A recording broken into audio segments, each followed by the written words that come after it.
Hey guys, welcome back. I know I haven't posted in a while, but I just wanted to make a quick video.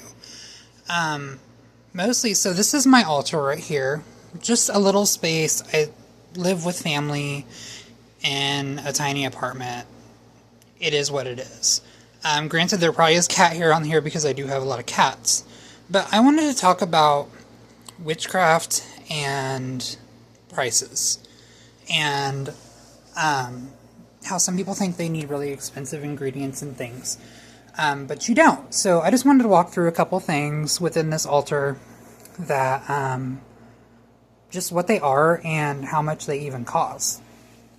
So, for example, like these bowls that I have right here, I got at Dollar Tree in a 4-pack for $1.25. So there's one here, and one right here. Super cheap, and they're glass, and I love them. I use them as offering bowls. Same with the mirrors right here. Dollar Tree has these little mirrors. Oh my gosh, it's so dusty up here from the cats. I got these mirrors from Dollar Tree as well. They cost $1.25. I have two of these. One's this style, that style. And then I also have this one down here. That one was also $1.25.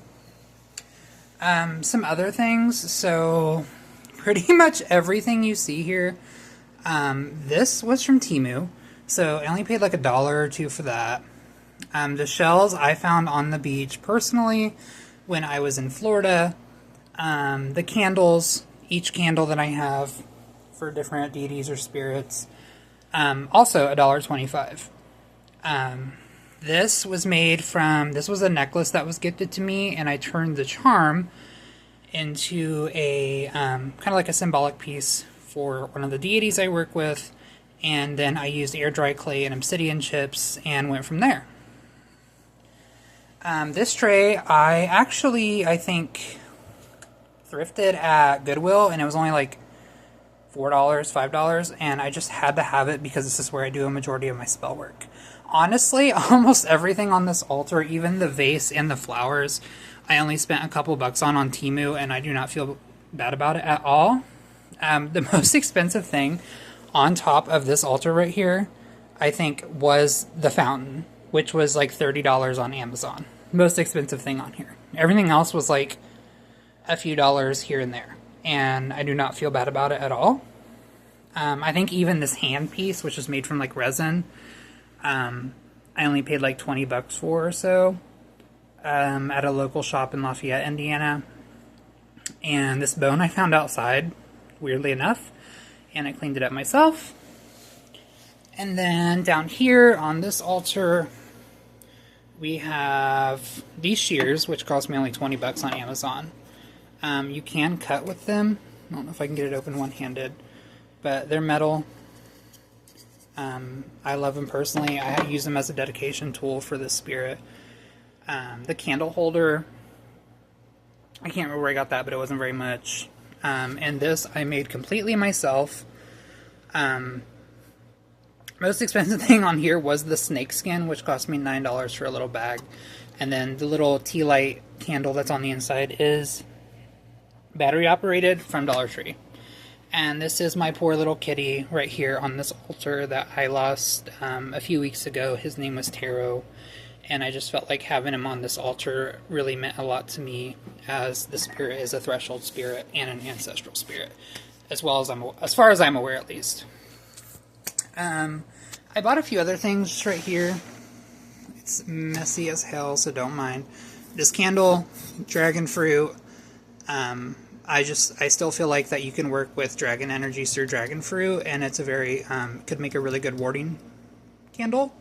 As well as this plate was from Dollar Tree, which you could put protective sigils on it as well, and then use the plate, with your ward candle on it to create a ward.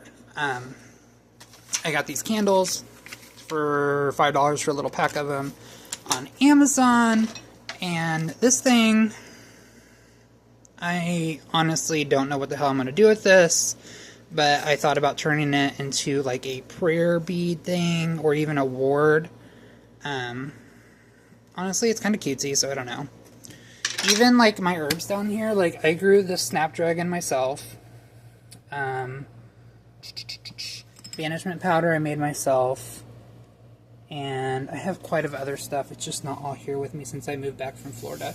Most expensive thing, all in all, on the shelf was my stang, which I got from Arts and Crafts, and it's a store in Michigan, but they have an online store. It's really cool. And I got this on sale. I think it was like $68, and I love it. It's practical. It is sharp as can be, so just, you know, be careful with that. And then at the bottom I have my books, which I've just collected kind of since then. I know people might find this book kind of problematic. It is from Witchfoot, which I know she's problematic. She was problematic on TikTok. But all in all, this book is actually still a great resource. Even if you don't like what she had to say. Really good resource. So yeah, that's this video, and I just wanted to show you some little simple things, and your reminder that your craft doesn't have to be expensive to be powerful, and, you know, don't be ashamed of Dollar Tree, and don't be afraid of those dollar items. Save some money.